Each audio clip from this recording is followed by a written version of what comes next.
Page 30, Liebestraum No. 3, or a theme from it, by Liszt, a very famous melody. It's got quite a bit of stuff here, the chords and all, a lot of notes and accidentals, and yeah, we'll work on it. Let's see what's here. Just break it up into pieces and see what we can do with it. I look it over, it's a page long. Treble bass clef to start at least. There's no sharps or flats in the key signature. This arrangement is written in the key of C major. Okay, make sure you're doing the scale for C major. 6/8 time, so an eighth note gets a count, which explains all the dotted quarter notes and eighth notes everywhere, because that's generally what you're going to find in 6/8 time. It has a pickup beat, so we're coming in on beat 6. Therefore, there should be another measure here with 5 counts in it. Usually it's at the end. If you look at the end, you'll see that measure has 6 counts in it. In my opinion, that's an error. The last measure should only have 5 counts. However, it doesn't affect how we play it. We'll just go ahead and play it. We're going to pretend there's a measure somewhere with 5 counts in it. We're coming in on beat 6. Let's take it one hand at a time. Right hand, we're starting here to here. And it's 1, 2, 3. Remember, a dotted quarter note is the same as 3/8 notes. And it doesn't matter what the time signature is. It's always the same as 3/8 notes, because you get 2/8 notes for the quarter note and 1/8 note for the dot. 3. Well, in 6/8 time, it's 3 beats. 1, 2, 3, 4, 5, 6. 1, 2, 3, 4, 5. And I use a 2 on the C sharp. 1, 2, 3, 4, 5, 6. 1, 2, 3. And the left hand plays that, and then I get the last note. I come down here. 6. 1, 2, 3, 4, 5, 6. 1. And that's tied for 5 counts. And then I come back up here, and the left hand plays that beat 6. Do that some more. Let's go down to measure 17. No, 13. 13. I'm getting ahead of myself. We got accidentals. 1, 2. Here, and then F natural, G natural. You don't need the F natural. It's an F natural anyway. But you had an F sharp in the previous measure. They're being clear. You do need the G natural because we just had a G sharp. So it's here. And I just come off here. You can finger that last note most any way you want to. I just stay in here. And then we're back to what we were doing. So it's really not that bad. I don't think it's that bad. Oh. Left hand, well, left hand's here. And it's 6, 1. 6, 1, 2, 3, 4, 5, 6. Now, I don't like that. I don't want to use 5th finger here and here. I want to connect them. So what I got to do here is use 4th finger. Yes, I do have to come up with that. You can do it here because I want to connect that. So it's 4th finger there in the second full measure. The top note is tied. Just hang on to it. Then 1, 2, 3, 1, 2, rest. Measure 5 down here. 4, 5, 6, and you can do it 3, 2 there if you want. If your hand's big enough. If not, you got to do that. And then reach up. I use a thumb there in measure 6 for the last note. I use a thumb here. You don't need to use 2. I can go here. Like you were at the beginning.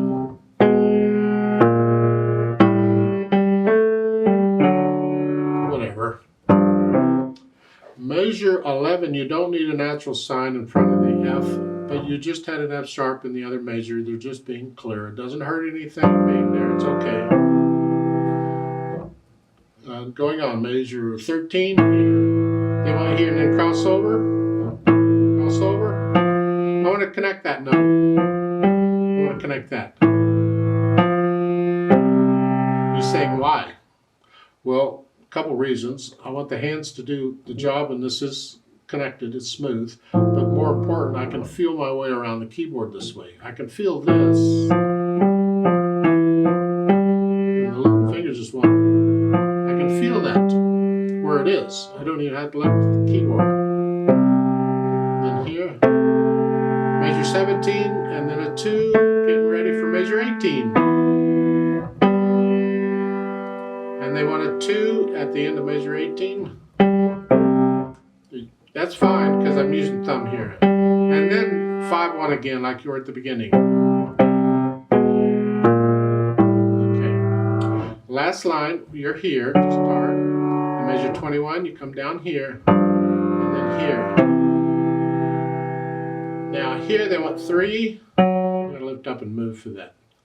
Now if I do measure 22 here to 1, then I can use this as my anchor and I come across to 3 here.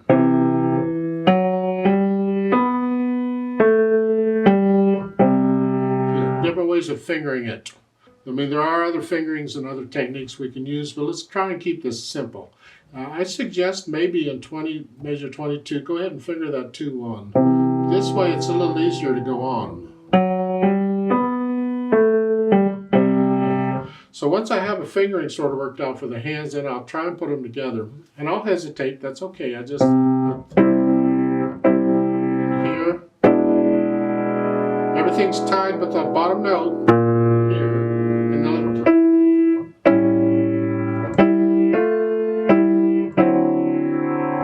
and those dash lines going back and forth between staves. And it's just telling you where the melody is going. They're telling you the melody is going down here. When you're trying to figure out the notes and the rhythms, those dash lines don't mean anything. Just forget it. We'll deal with those later. And then here and then here. So I go through and I put the hands together, and then I'll go back over it slowly, maybe just a couple measures at a time or whatever, and I work out the hesitations. So it's a steady beat. And then I'll add the articulation, and here it's connected. You can't connect it because they're chords. Do the best you can. Pretend you can connect it.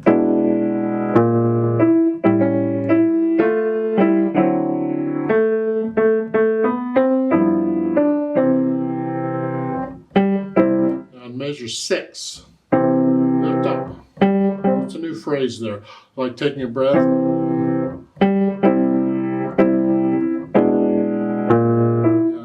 The phrasing, I suppose, but otherwise it's connected.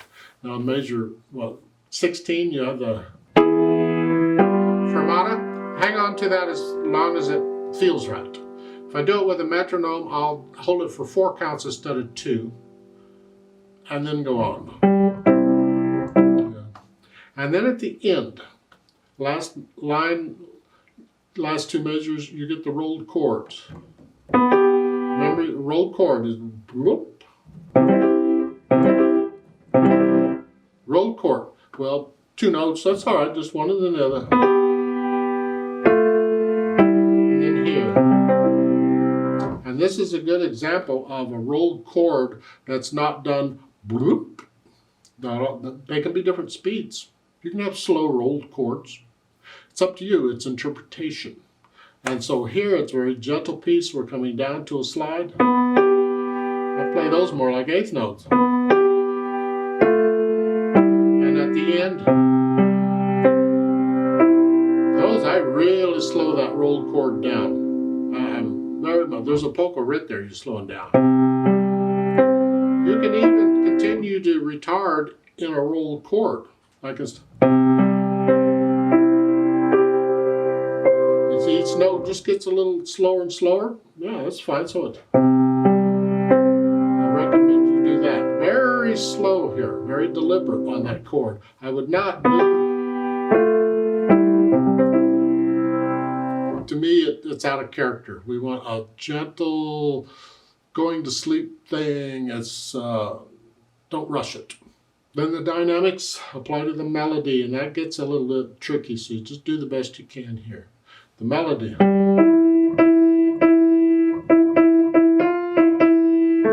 Yeah. That's where these dash lines are. That now we have to consider those. That's melody. You get swells to go up and back down. The problem is we got this. We want to hear the melody. If I play them all the same, the melody is outnumbered. I got 3 notes. Ha. This is where control comes in, and this takes time to get, but it's something to think about eventually. Can you play one note louder than the others at the same time you're playing them? So here, can I play that soft and loud together? And this soft.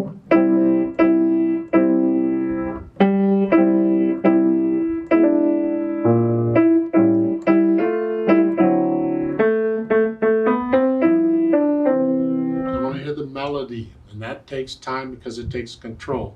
I have more weight on those notes than the others. I'm light on the other notes. I'm heavy on that note. That really takes some time. I had to struggle with that in college, learning to do that.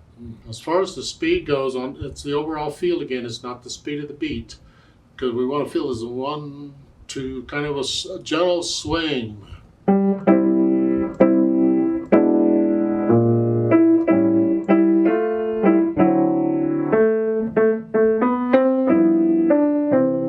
Fast, you can slow it down a little bit. Yeah, the speed you take is interpretation. I mean, they're doing a dotted half note at 50. I think that's a little fast because the dotted half note's the whole measure. 1, 2, 1, 2.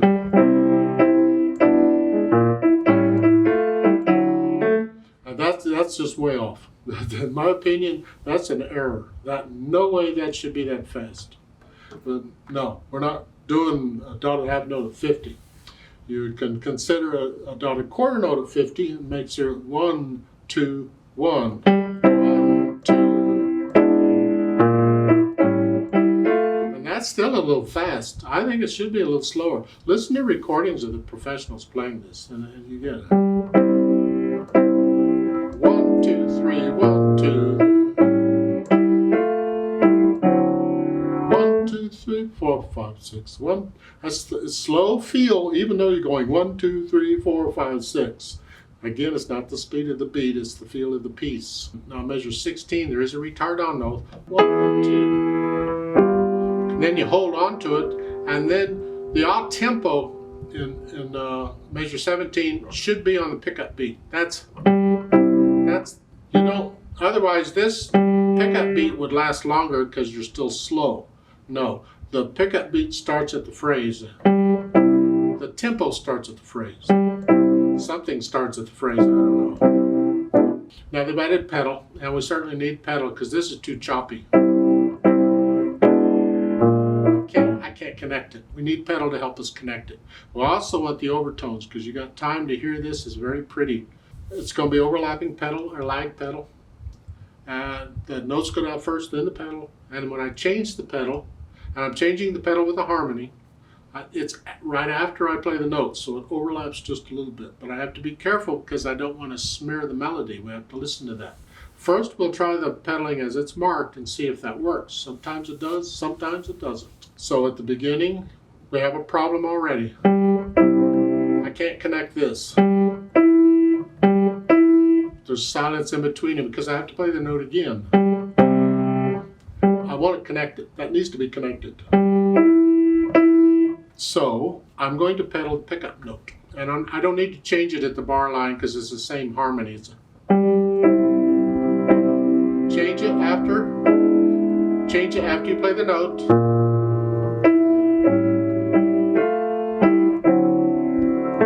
And on measure 4, no.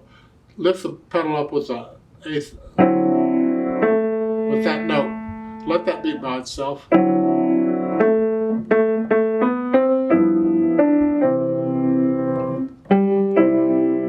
on measure 6, lift the pedal up for the phrase so we get a little silence, and go ahead and pedal the pickup beat because it's the only way I can connect it. Back at the beginning.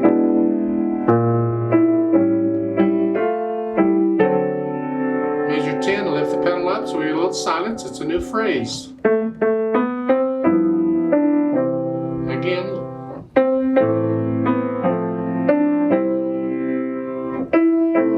And if I want to connect this pickup note to the next one, I can measure 12. I need to pedal the pickup beat.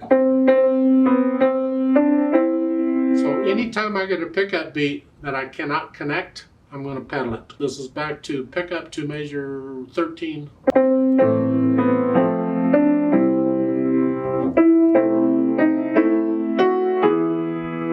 I don't know why they're not pedaling measure 15 and 16, because we're getting loud. We want overtones when I would continue to pedal measure 15 and 16. Just change it with each dotted quarter note.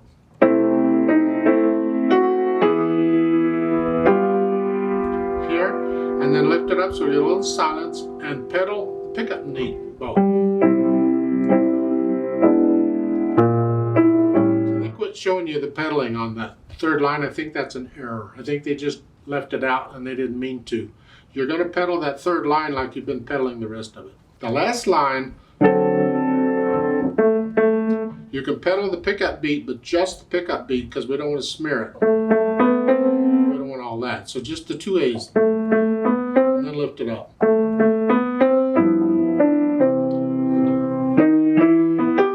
And for the last 2 measures, I would pedal each note.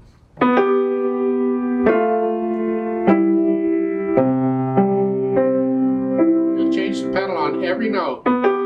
Change it, change it, change it. Here is what I would do. We want the overtones. We slowed down and we have time to hear it. We want to hear the color. So I've adjusted the pedaling a little bit, but you have to listen. Do it the way your teacher's telling you to do it. Some teachers, for some reason, say, no, just pedal it the way it's shown. Let's not mess with it. And that's unfortunate, because you're hearing stuff you shouldn't need to hear.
Now don't copy me, please. You don't have to play it that fast. You can do more with the dynamics. I changed them a little bit than what's written and whatever.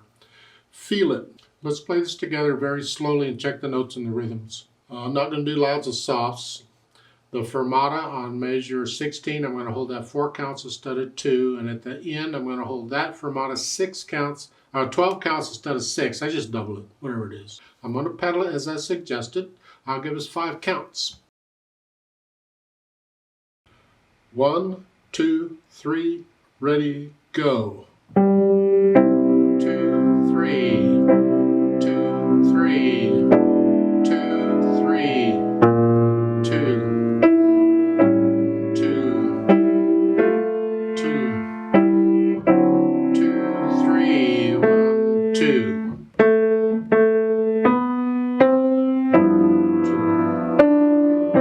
2, 3, 4, 5.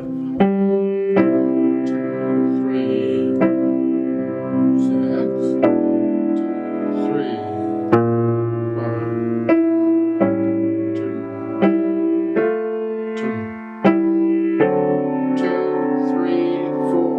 5.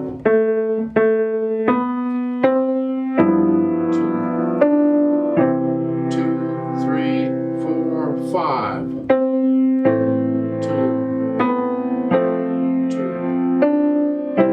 2, 3, 4, 5.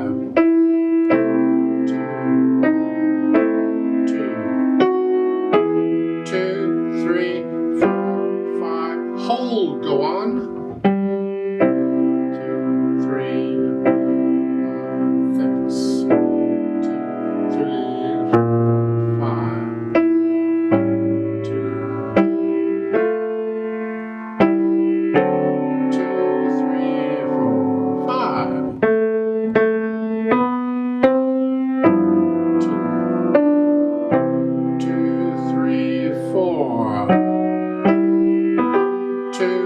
3, 4, 5. 1, 4, 5, 6. Hold. 2, 3, 4, 5, 6. Off.